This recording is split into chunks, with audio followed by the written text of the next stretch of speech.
Hello mga beshi! So ngayon tuturuan ko kayo paano pagpalit ng karayom sa ating insulin pen. So ito yung ginagamit ng aming pasyente. Yan.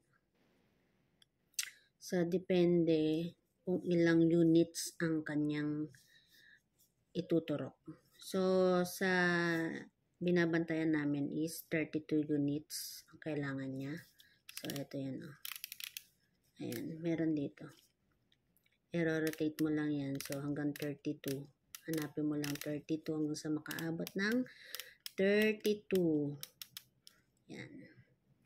So, eto, bago pa to. Yan, bago pa. So, eto, tuturuan ko kayo paano paglagay ng karayom niya. Kasi naubos na yung ating isang insulin pen. So, magpapalit na tayo ng karayom.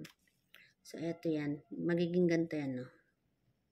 Kalabasan yan. So, ito yung karayom niya. Ayan, may maliit siyang karayom. So, ngayon, ano natin, magpalit na tayo. Let's start na. So, ito siya.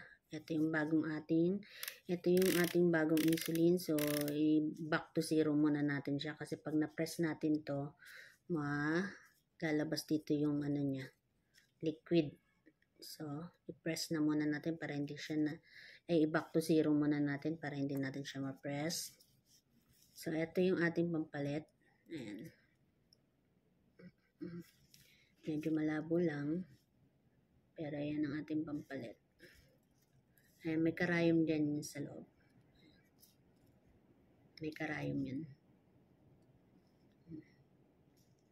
So, syempre, i-open natin siya.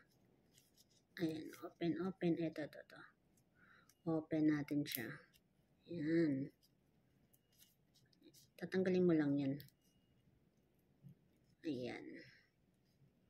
Ganyan lang. Sandali lang to. Saglit na saglit.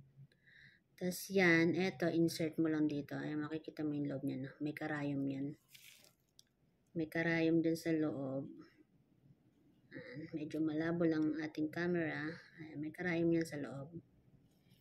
So, ang gagawin natin, hindi natin siya i-remove. Hindi natin yan tatanggalin dyan. Papasok lang natin to. So, diinan lang natin. And then, ikot. Pag nag-lock na siya, pag naramdaman yung matigas na siya, so, ibig sabihin, nag-lock na. So, okay na yan.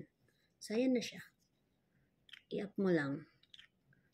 Diba? Pag nag-lock na, so, iangat mo, okay na. Ayan na, nakapasok na siya.